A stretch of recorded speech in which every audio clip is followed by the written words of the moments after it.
Good afternoon, everybody. 12 o'clock here, Saturday, the 30th of April in Johannesburg. Welcome to the guys sitting in China. I know it's, very late there for you, so welcome to you as well. Great to have you on the call. And what we're going to do today, we're welcoming Hein, Marx, the president of the ULA, and Peter de Beer, the head of marketing at the ULA. So welcome to you guys, especially. Thank you very much for your time. I know things are at crunch time at the moment, and it's actually quite exciting.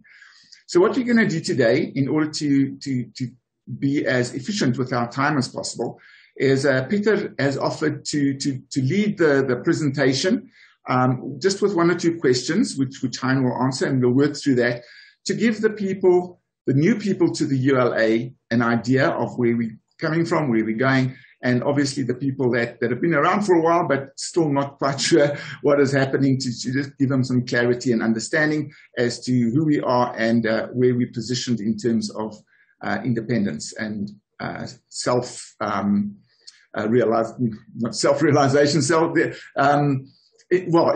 Let's just leave it at that for the minority people of South Africa. So Peter, good morning, and can you lead off for us? Good morning, and good morning to everybody, even those that have got a good evening in China. Welcome here, and yes, thanks, Brett, for the opportunity. I thought just for the sake of people that would be listening to this, and maybe people tune in now as well. I know something that Hein must have repeated thousands of times in the past 11 years. More,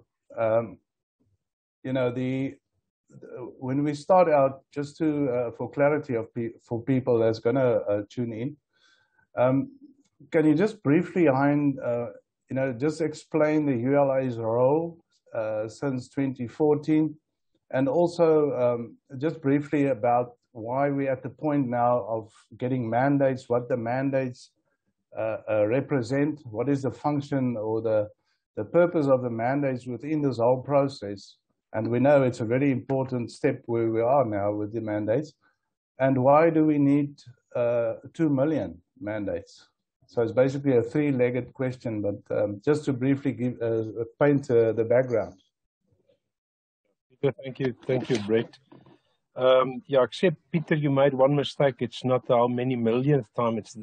I think it's the second trillionth time, but that's irrelevant. And I'm saying it's irrelevant, even it's the 10 trillionth time, because people must understand what it's about. The long and the short of what the ULA is doing is the ULA is nothing else than a legal process. Basically working towards a legal solution. And the legal solution is not a legal solution from this attorney or that advocate's point of view. It's based 100% on international law of secession. International law of secession was specifically written for so-called groups of people, not areas, groups of people, to have freedom. And Article 1 of the International Covenant on Human and Political Rights makes it very clear that everybody's got that right. Now, from a legal point of view, yes, Article 21 of the African Union Charter says basically the same as international law. And then Article 235 of the South African Constitution basically confirms that we may have self-determination. But then you can go back into Article 233, where it refers to the contracts that the government have signed, of which South Africa actually signed Article 1 of the International Covenant on Human and Political Rights twice, confirming that they support it. So it's not only Article 235 that gives us the right, but it's confirmed through those agreements that, funny enough, must be applied because of Article 233 in the South African Constitution. Why do we do this? We do this quite simply because the minorities in South Africa, who's the minorities in South Africa? Well, we only have to listen to the current, but also the previous presidents of South Africa. They see the blacks as their people. Not my words. Ramaphosa was the last one that talked about his people. Now, the sad thing is that before 1994, the coloreds were marginalized, and thinking that, yeah, well, everybody thought so, but thinking that they would be in an advantaged position after 1994, everybody voted for the ANC, and they were totally marginalized. In fact, the best example from a legal point of view was the court case against not justice, correctional services, which was won. And that case was 100% about that the government can't just appoint blacks in position, and in the process either don't give the coloreds or the whites positions. They must appoint coloreds and whites. What did they do? Even losing the court case, they ignored it. So let's understand each other very clear. We are not living in a democracy anymore. This is not a legal state also anymore. They do whatever they want to. But we will keep the high ground, and we will stay 100% legal, and we will do it according to law, South African as well as international law, to do it that at the end of the day, we will have the high moral ground to say we've done exactly everything that was expected of us in terms of international as well as South African law. Then in terms of that law, we got to a point where the legal process is basically finished. But now we need the mandate. And the mandate it's got nothing to do with a political party or a vote like with a political party. It basically just says, I want self-determination. And in terms of so-called democracy, if 50% plus one of that so-called group of people says we want self-determination, well, then international law, and this is what we're fighting for, international law says, then you must get it. Simple, quite and simple. There's no funny rocket science about it. Then you must get it. Unfortunately, the only uncertain thing is then you still need one other country to acknowledge your independence. But once they've done it, and we are working with more than one country to acknowledge that, then we will have self-determination, total sovereignty in a new country. What do we strive for? We are striving for literally total freedom. And if I say total freedom, I'm not even talking about the ANC government or their system. I'm talking about total freedom in a new country. Meaning that I listened to a guy talking the other day again. He's the Khoisan king. Wow, Khoisan king. You can either be Khoi or you can be San. You can't be both. So how can you be a Khoisan king? But this is all part of the problem of getting the message through to people that they must stop being hoodwinked by people that are interested only in one thing, and that's money.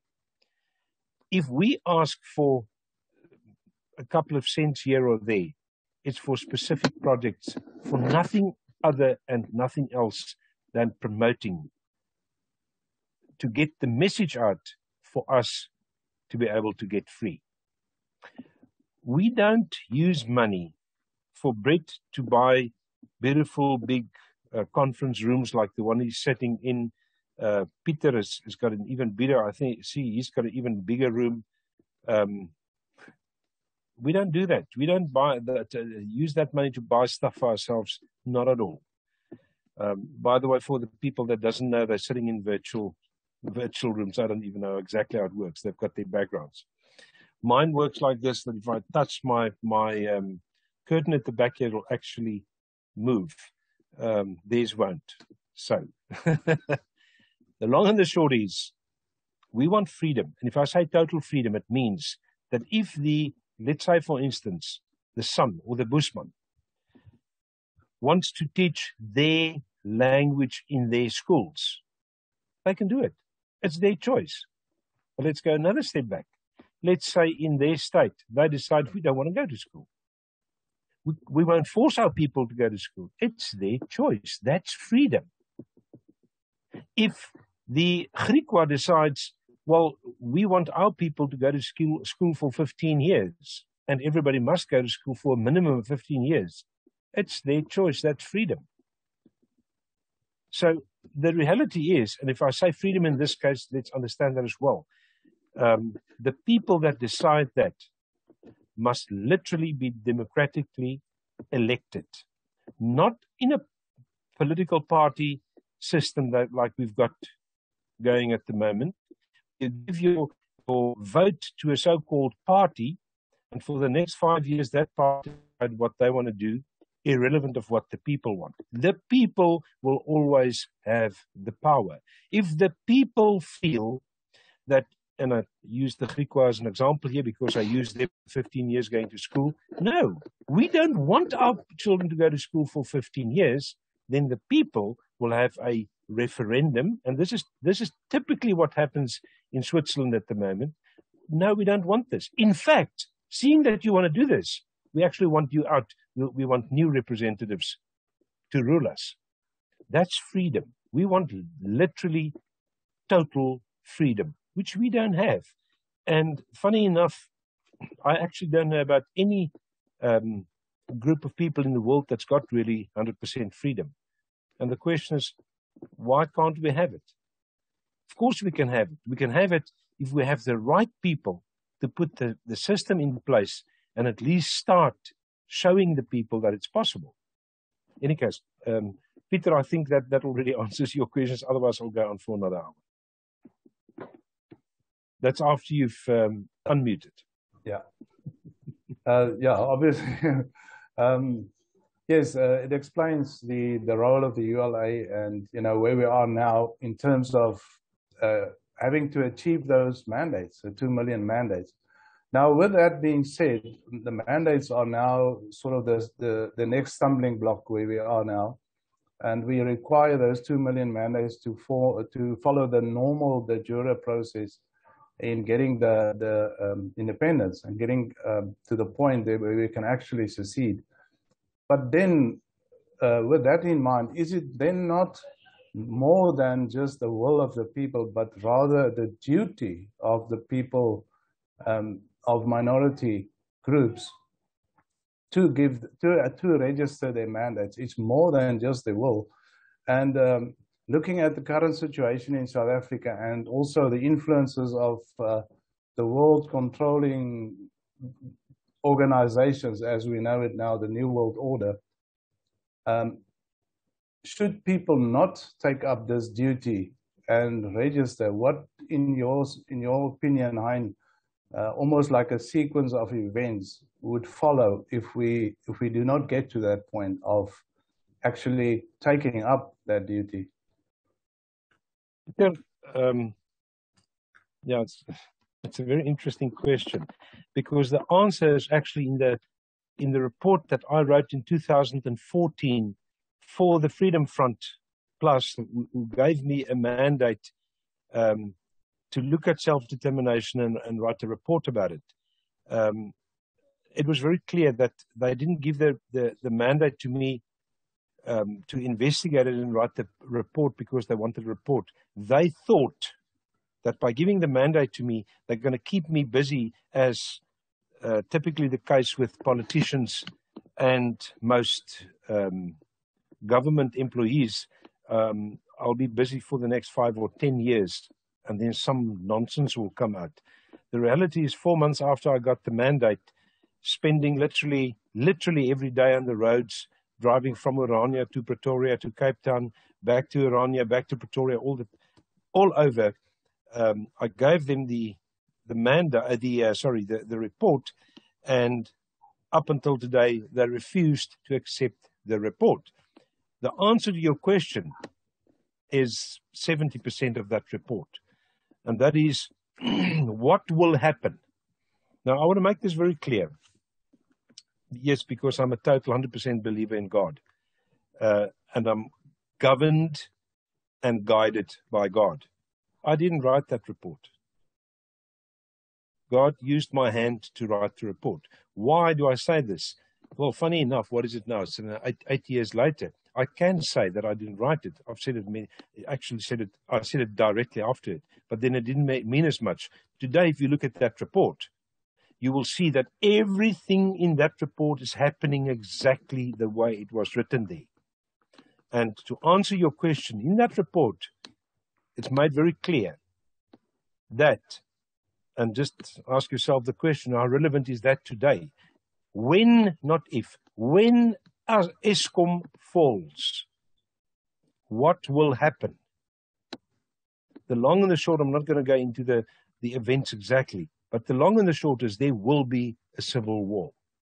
Because if there's no power, there are so many things that cannot happen, for instance, to keep the supply chain going, that the logical next thing, because people won't be able to get food, will be a civil war. So to answer you, Peter, if Eskom falls, part of that falling will be the total falling of the economy. The moment that all of this happens, and I'm talking about, this is very quick, we're talking about in less than a week, all of this will cause a civil war. We must be ready with a lot of things to get the mandates to be legally in a position to then declare a unilateral declaration of independence based on the legal process that we have finished up until then. Now, if we don't have the mandates, it doesn't mean that we're lost, but it becomes very tricky. Because although we use the legal process as the basis to declare a unilateral declaration of independence, the tricky part is, where does our figures stand in terms of the mandates compared to, for instance, the DA's figures in terms of supporters? That's the tricky part.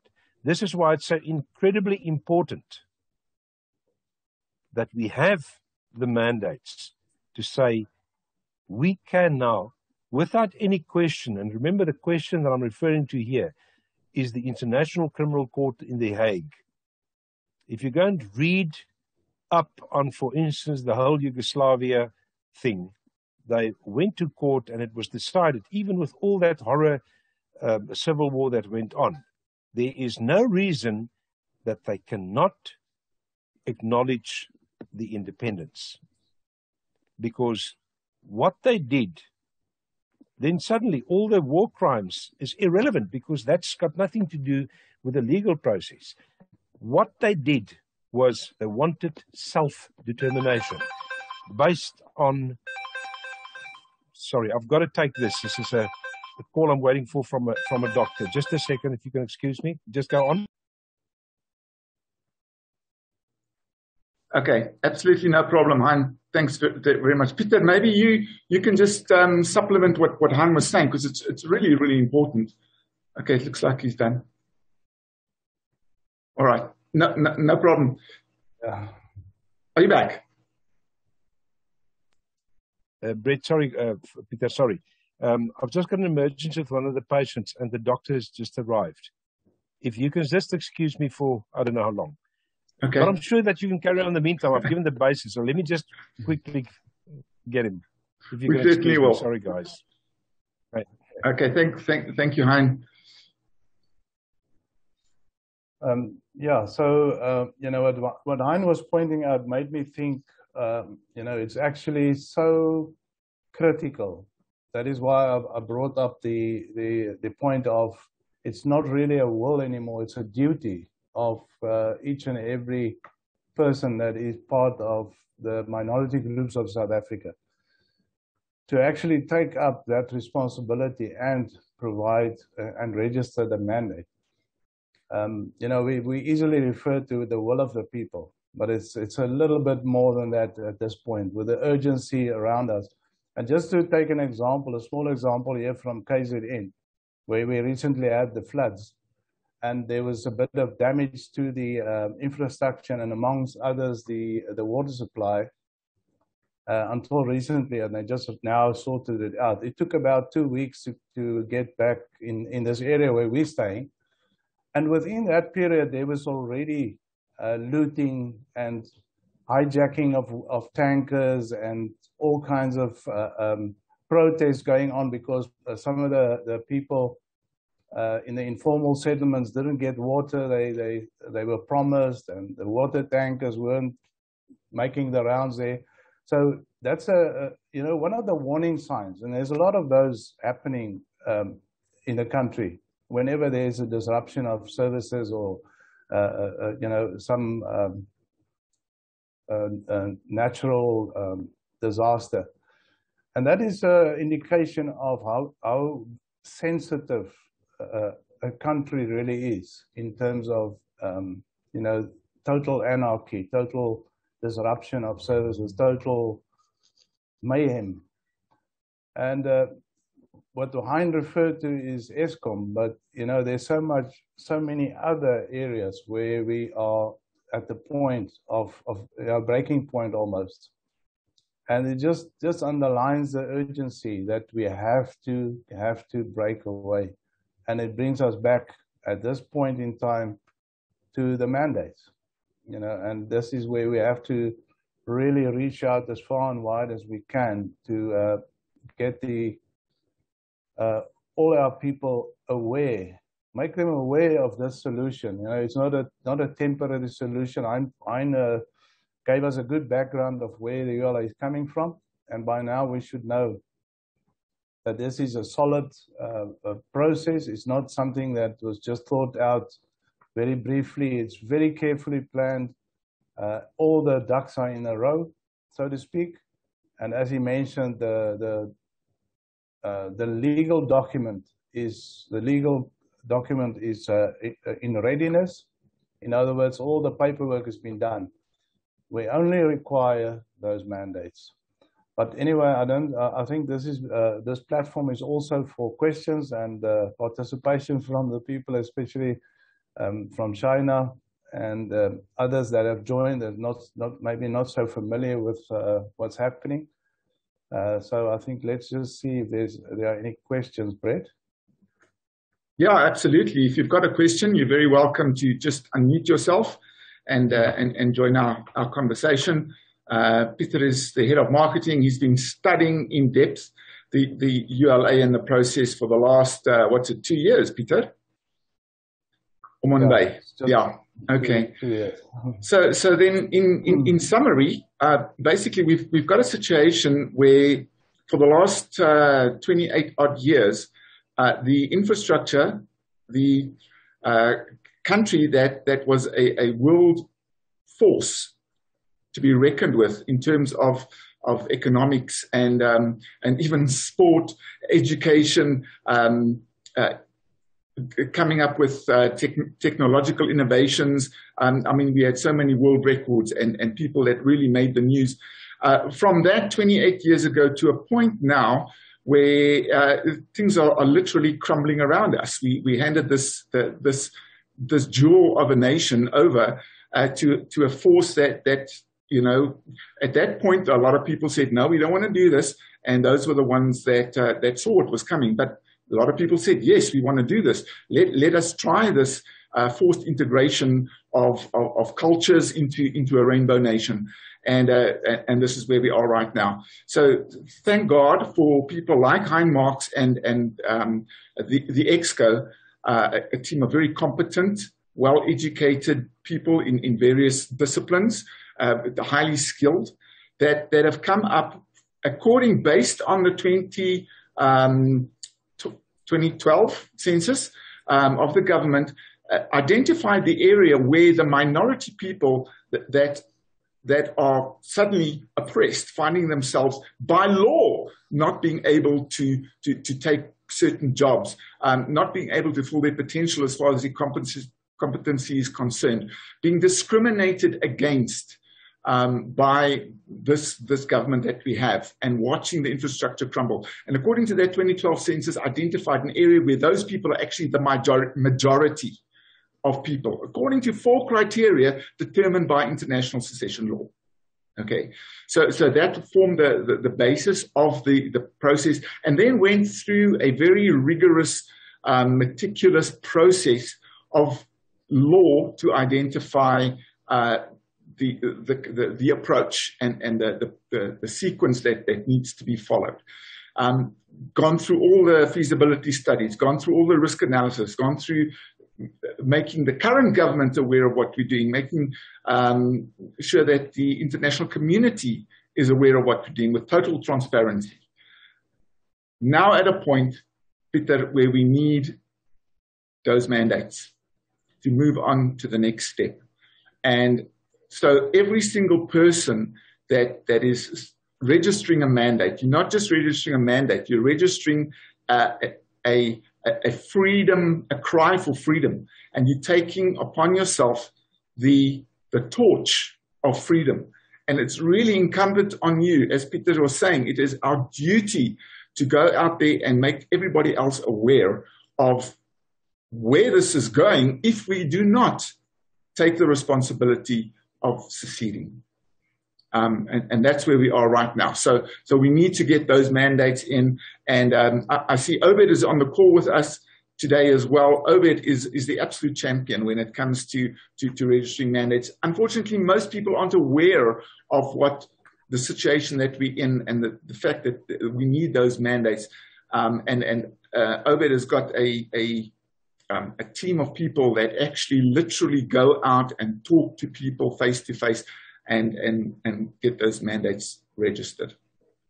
So, Peter, in terms of that, how do we carry out the response? And I'm still waiting, by the way, people. I don't see anybody unmuting themselves and asking questions. So I'm assuming that everybody is on the same page, on the same line, actually reading the same word as we are right now. Okay. So, yeah, Peter. Sorry, I was rambling on a little bit there. No, that's 100%. I just want to take a step back. If you look at when the ANC took over in '94, as you mentioned, there was a lot of positivity. People were, not everybody, but in general, I think a majority showed that everybody was awaiting this new democracy, and even across the racial divide, there was a lot of handshaking, and I'd say, all right, for the sake of the good for the sake of South Africa, let's go forward, let's give it a try. Now, any country is governed or managed, if you want to call it that, by the constitution that is set there. The constitution is there as the handbook, if you want to call it that, for governing a country. Now, when the ANC started with their reign from 1994, they were supposed to work according to that same constitution. And we know they've made, I think, up to now 17 changes to the constitution, but most of those were really minor changes. But in the meantime, they were looking at changing things around where they actually started excluding the minority groups of people. Now, if you take into consideration that the Constitution is the upper law of the country, how it should be governed, how the people should be protected, it actually then shows you that the ANC ignored the Constitution. Now, on the other hand, if you go and look at the ANC's own statement of their strategy, and you can go on their website and you look at their strategy, it almost states the same things as in the Constitution. So why would they go against their own policies, their own statements, and the Constitution? And it actually goes back to the 1955 ANC's charter that was actually started by Mandela while he was still in prison. Now that is still embedded in today's ANC's charter, where you can actually go and have a look and read it. And it states that all the people, it uses terms like all our people and everybody has the right and a fairness and equality and all these terminology that they use. So what it comes back to what Hein was saying. That can only be that the people that they refer to in those charters, in their own documentation and their memorandums and everything that they produce, those people do not include the minorities. Because otherwise it would have stated it differently in the papers and in those documentations. So it just underlines you and me, we are not part. And there are actually scripts from the ANC that actually points this out very clearly, that it actually says that we will be excluded. So it's just a case of the ANC painting a nice picture out there for the international community and for the naive South Africans, saying this and that and A, B, C, this is what we stand for all our people. But in reality, they've implemented 114 race-based laws. They've implemented BBBEE that excludes everybody that's not black. And, you know, this is a situation where we are currently, and we know that it's not going to get any better. We've got the expropriation of property that is now sort of the hot topic. And even though the ANC cleverly said, no, we won't change the constitution, Ramaphosa actually said he will use a different strategy and different law to apply that. So it shows you that there's a constitution and there's an ANC set of laws. So that's just a little bit background of where we are, you know, just a confirmation that we do not have any other choice but to break away. There will not be a future for our kids. There will not be a future for grandkids in a country where there's unequal opportunity. There's no equal opportunity. We are excluded from participation in the economic environment, in politics, and for having the right to your own, which is also written in the Constitution, the right to exercise your own culture, your own language. And I mean, whatever happened to our historic references? It's been destroyed. Everything that has connotation with the cultures of minorities have been almost deleted from South Africa's history. And yeah, these are the negative things I relate to now at this point, but it just underlines or strengthens the point that it's becoming a duty of each and everybody to now make a decision as to where we actually want to see ourselves in 5 years, in 10 years, and in 100 years. Our people, where are they going to be? Are they going to be non-existent, like is already stated that by 2050 there will not be minorities in South Africa anymore at the current trend? Or are we going to survive? And it's about survival. It's about the future of our generations and the generations to follow. And we cannot sit back idly and just say, oh, what can we do about it? You know, there's not much we can do. This is life. Okay, so Peter, there's more and more people are becoming aware of this, and there are a lot of people who become aware of the situation, are totally frustrated and angered by it, and then think, as we see certain parties and movements in the Western Cape, for example, that all we have to do is have a referendum, and we can then break away, be independent, and go along, you know, merrily living our happy, wealthy lives. Just in 2 minutes, can you sum up why don't the ULA just do that, and why haven't we done it, you know, a long time ago? Yeah, if it was that easy, the legal team of the ULA would have done that years ago. 7 years ago. There's this very specific process for sovereign independence, because from the outset, the ULA was focused on getting sovereign independence. And within that process is also, part of that is to make sure that you exhaust all internal remedial options with the government, amongst which would be it is a right of the government at that point to say, all right, you guys are complaining, minorities don't have self-determination, we will grant you self-determination and allocate the part of the country for self-determination, where you can actually go and locate yourself. Like, for instance, let's say the Western Cape at that point, or the Northern Cape, or wherever. And that is just part of the international process. But that was not the intention of the ULA. The ULA's intention was to claim sovereignty. And there's a big difference between internal independence and sovereign independence. Internal independence is almost like Orania. It is like Orania. So you can have that in the Western Cape.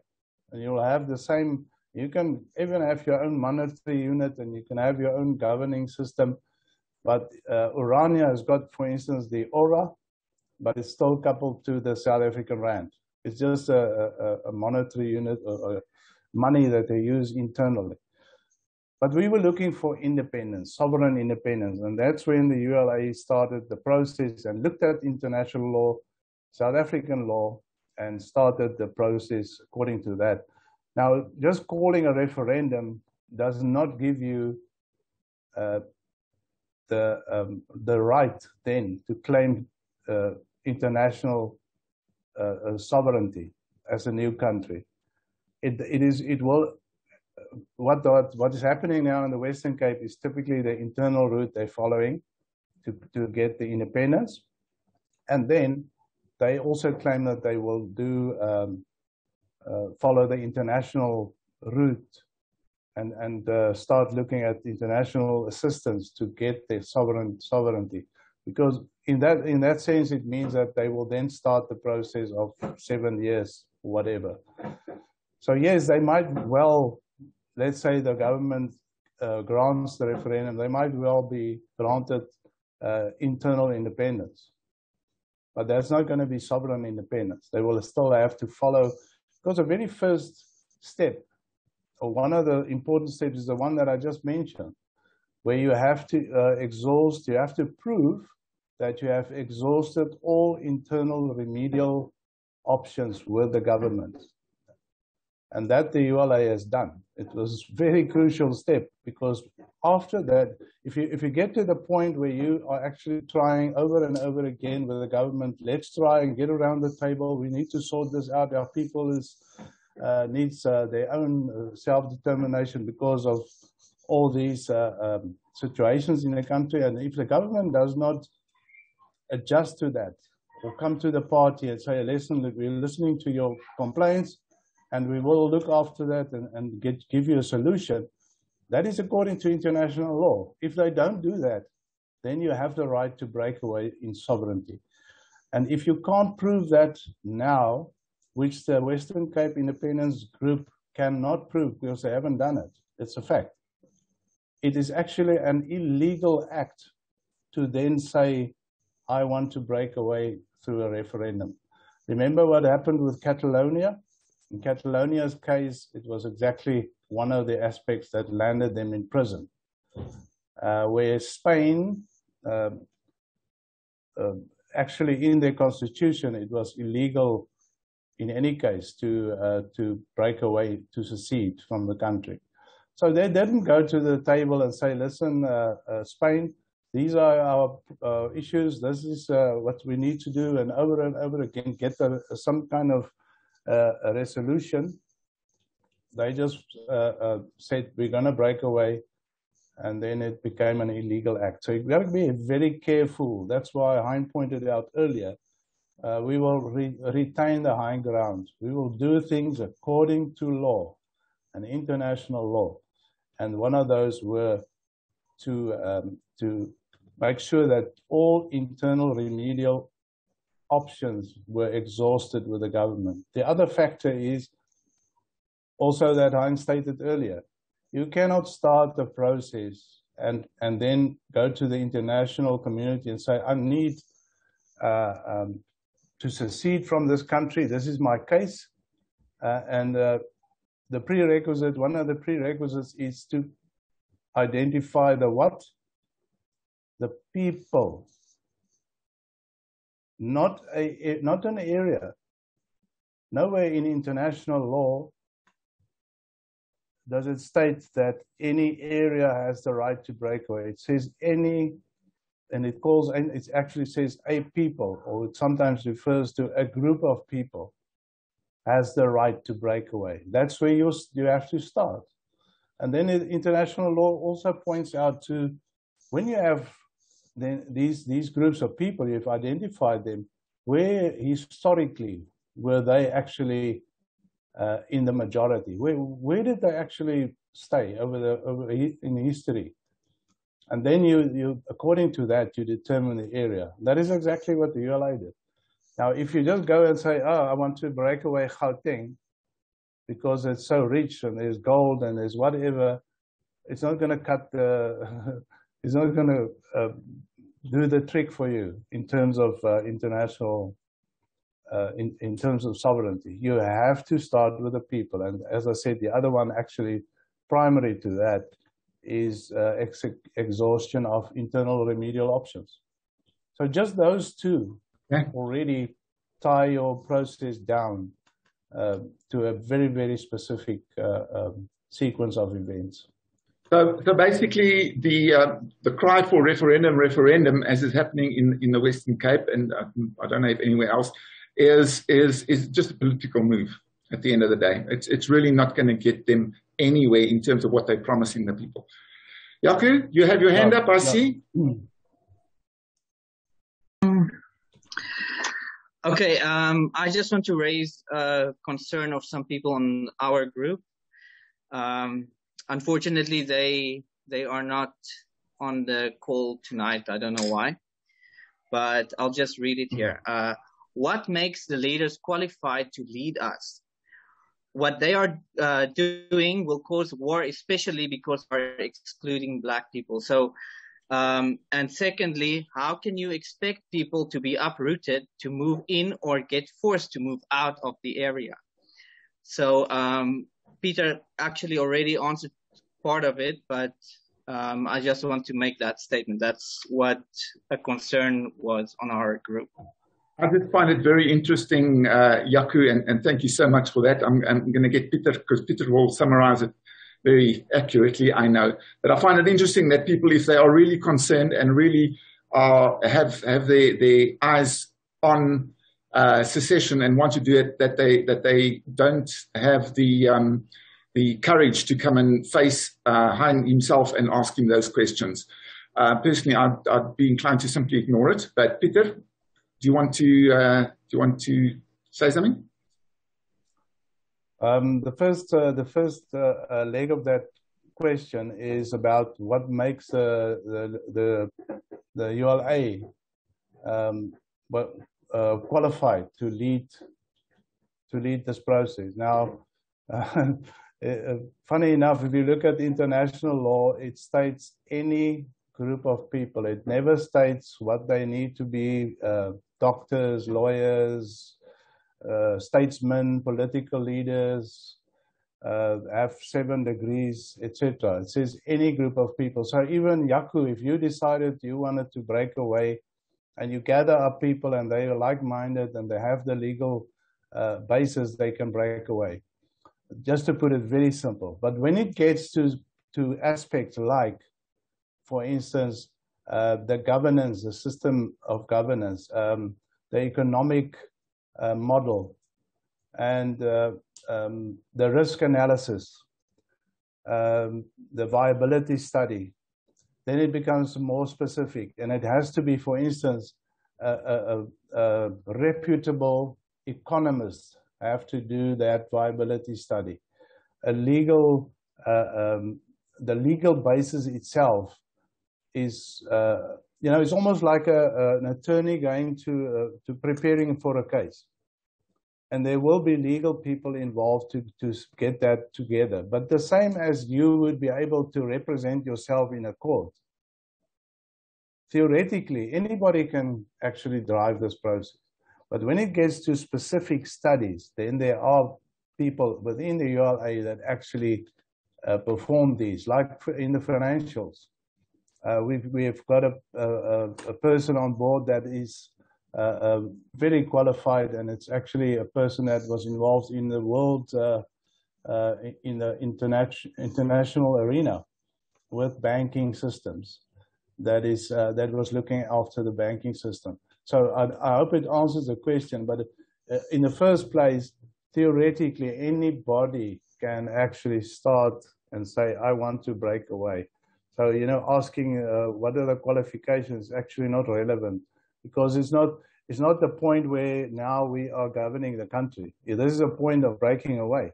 When we get to independence, obviously there's an interim structure of government with key positions until the people themselves start can elect their own representatives in government based on the qualifications, based on their capabilities and their backgrounds, etc.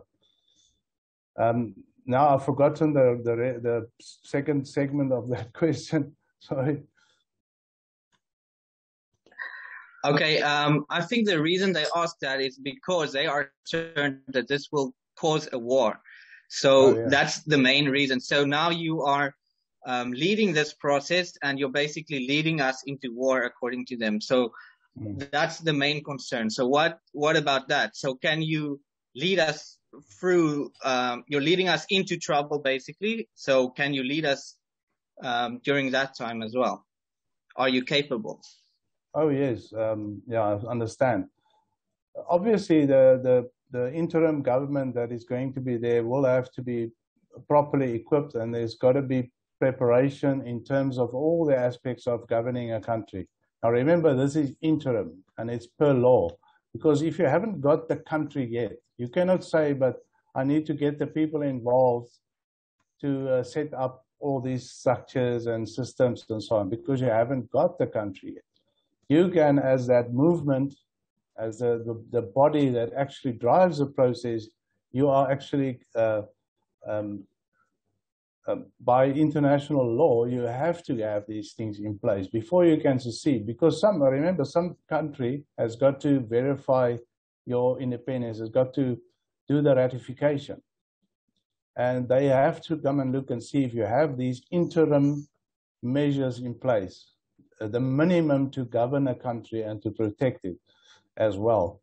Now, we have to remember we can't set up armies because prior to secession, it will be deemed as high treason. So you're not allowed to have armies. That is international law again.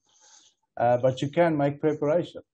And that is what we had to do. I mean, it would be silly and very stupid in plain language to try and then secede a country, get independence, but you're not prepared yet as to how you're going to defend it. You have to think about the borders. You have to think about your security of the people and safety of the people. That is a priority.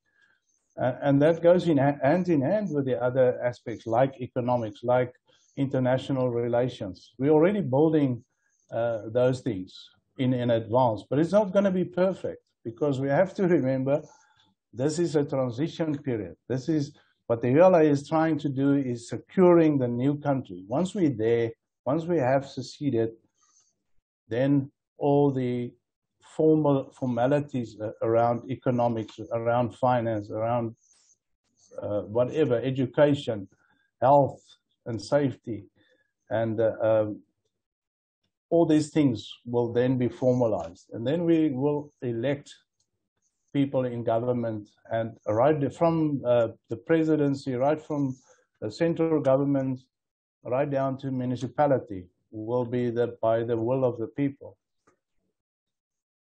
And then, obviously, the best person for the job. That is the underlying thing. The best person for the job. If there's an economist that is elected in a area, and I'm competing with him, but I've only got matric, then my chances will be very slim to land that position.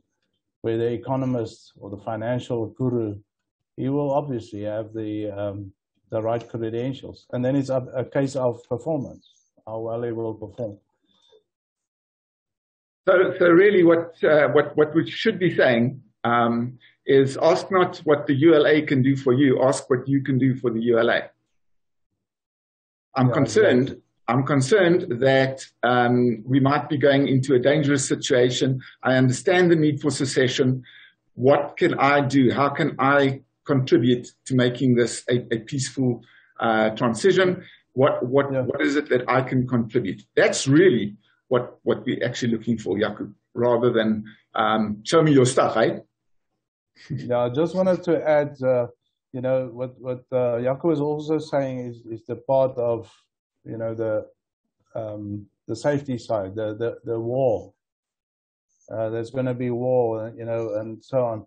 We can't predict the future. We can't say that it's going to be very peaceful. We know that the process we're following, because it's along the peaceful, 100% legal route, and we will not sway from that, because we will not, 8 years of work to, you can spoil that within a very short time if you start doing the wrong things.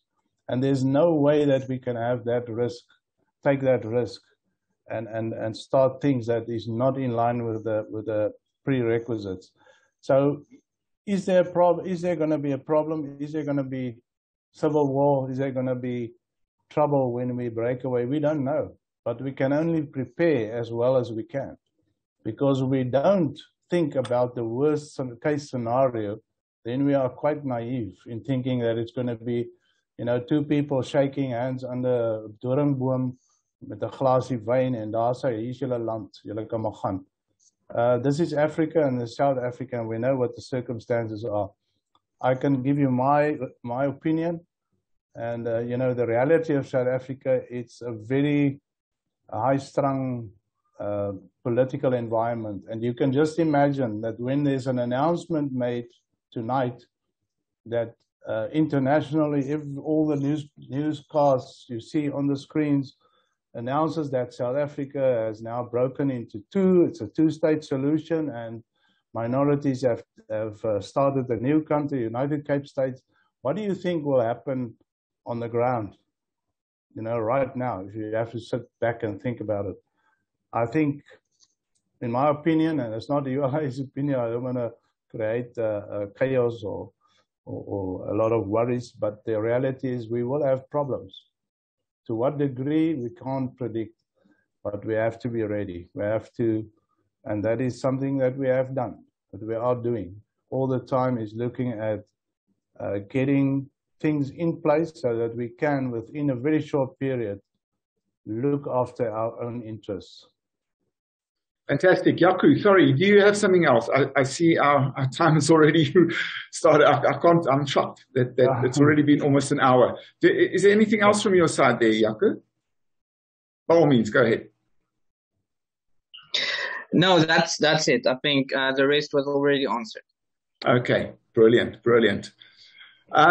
Okay, great. Well, then in closing, I'd just like to add on to what Peter and Hein have been saying, is that number one, understand whether you like it or don't like it, or believe it or don't believe it, secession will happen one way or another. We're hoping peacefully, but secession will happen. Mark my words. Okay. Taking that into consideration, be prepared. Think about it. As Peter was saying, exactly what he was saying. Think about it tonight. Suddenly, we've got 2 million mandates. We are now, the gate opens. We can continue with the process, and the country is, according to the de jure process, declared as independent and sovereign. What are you going to do? Think about it. Write some notes. And number two, if there is a civil war, as Hein was referring to, if Eskom collapses, it won't be long before people start fighting for food, and there will be a civil war. What are you going to do? Be prepared. That's all. Just think about what are the possibilities. And then lastly, let's try and make the peaceful way, the de jure way, happen as quickly as possible and get those mandates in. All right. Peter, do you want to close off? No, I think what's been said. I think we covered. There was one other thing from Jaco that I've just thought about now, but I missed again. I think the last string of his questions, I can't remember them because I sidetracked myself. It was about how can you expect people to be uprooted and just get them to move out of the area or in? Yeah, that's it. Well, with most historical independence movements, or where there was independence declared, there was the disruption, and it's inevitable. There will be disruption. A lot of people have to be moved. They have to leave the area where they are and move into the area where their people have now set up the new country. It's unavoidable. That's one of the things that we can't control, and we can't certainly finance it. That is what a lot of people say. I've heard the comments, how am I going to move my farm into the new area? I'm in Limpopo. Those are the realities. It's something that each and everybody has got to decide for themselves where they want to be, where they want to move themselves, where they see themselves after secession happens. We can't dictate to people when to move or how to move. And I know it's a difficult practical problem that is going to arise. But then on the other hand, if you really think about it as well, when we think about these disruptions, like Brett said, let's just sometimes sit down and think about reality and say, all right, daar lê die klok. Nou het ons onafhanklikheid. Wat gaan gebeur in die land? In watter omstandighede wil ons verder voortleef? Do we really want to carry on with this another 28 years, where our people are murdered, where our people are victimized, excluded from participation in this country? Or do we want to actually draw the line and say, tot hier so en nie verder nie, I'm making my move? Which one are we going to choose? And sometimes it's a hard choice to make. And it's not always easy. I mean, reality is not that somebody can just give up his... Brett can't just, vacate his property in Joburg and next moment he's in the Western Cape or in the Northern Cape or wherever he chooses. There are going to be disruptions. Some people really see this coming and they're actually selling now or moving or doing whatever they need to do. Not everybody's got that luxury. There's a lot of people in different situations. We think of from the worst to the best. The millionaire that's got a lot of businesses up in Joburg and wherever, and farms and so on, to the person that's actually now sitting in a informal settlement, the plakkerskamp. But it's going to be a reality we have to deal with. Each and everybody's got, because what are the alternatives? There are no alternatives. Sorry about that long one, and with that That's all good. That's all good. Jaco is nodding, so he's happy. We hopefully we'll have more of these Zoom calls. In fact, not hopefully, we definitely will. So for now, it's been an hour. It's been really good. Thank you very much in his absence. I just want to say thanks again to Hein. As you can see, he's a busy guy, and it's always a privilege to have him with us on any kind of call. So that's great. Peter, I know you are totally snowed under with administration and documentation in preparation as well. So thank you very much for your time. And for the other people that were on the call, Jaco, thank you very much. Keep up the good work there in China. Jaco is kind of the unofficial leader or head of our expat mandate acquisition team. So yeah, good luck with that. And everybody else, thanks very much. And we'll see you again soon. Thank you and bye-bye. Thanks, everybody. Thanks, Brett. Cheers.